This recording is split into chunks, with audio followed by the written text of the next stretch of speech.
Will you be voting for the package of national security bills that the House passed on Saturday? I will, Hugh, and I believe it'll get a large vote, over 75 votes. Got 70 votes in February. Speaker Johnson skillfully crafted this package and moved it through the House. One major improvement, Hugh, as you know, is the addition of the TikTok divestiture bill. I can't stress enough what an important bill that is, what a golden opportunity it is to cram it down the Senate Democrats' throat after Chuck Schumer and Maria Cantwell spent the last month dithering and trying to bottle it up in committee.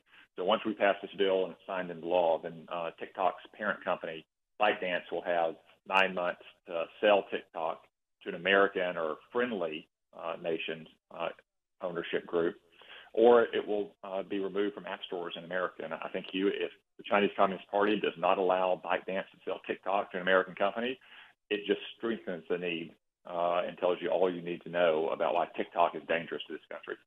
Now, Senator, you're also on Judiciary, and right now we're watching anti-Semitism explode not at Columbia and Yale, but across the United States, NYU, Berkeley, you name it, they've got an anti-Semitic outburst that is threatening Jewish students on campus. There is an Office of Civil Rights at the Department of Education, but there is a Division of Civil Rights at Justice. Do you think DOJ ought to be deploying teams to these campuses to arrest if necessary, and certainly to watch and take notes so that these colleges and universities can be held to account for their refusal to shut down anti-Semitic endangerment of Jewish students? Well, Hugh, there's no question that this administration has an obligation to protect the rights of Jewish students and Jewish citizens on these campuses and all around the country, and they're not doing so. I've demanded answers from Attorney General Garland and Secretary of Education Cardona on why they're sitting on their hands in the face of nascent pogroms at places like Columbia University. But again, I wouldn't expect much action from this administration because they're paralyzed by indecision. On the one hand, you have normal, sane Americans, regardless of their faith, who see what these pro-Hamas mobs are doing to Jewish students. But on the other hand, you have all these young progressive voters and Arab Americans in Michigan, and the Biden administration is conducting all policy based on electoral college calculations. But I just think it's appalling that Joe Biden and Chuck Schumer and Nancy Pelosi have let this anti-Semitic fringe metastasize inside their party for years to the point where they're paralyzed by indecision. And, Hugh, for 9 years now, we've had liberals living in a fantasy where Trump is Hitler, and their brave resistance shows what they would have done in Germany in the 1930s. But in the face of actual nascent pogroms on college campuses, their complete silence, and in some cases, their support for these mobs tells us what they actually would have done in Germany in the 1930s. Here is what President Biden said about that yesterday. Cut number 5. Harley, cut number 5, Harley, for President Biden. That's why I've set up. And the anti-Semitic protests on college campuses. I condemn the anti-Semitic protests. That's why I've set up a program to deal with that.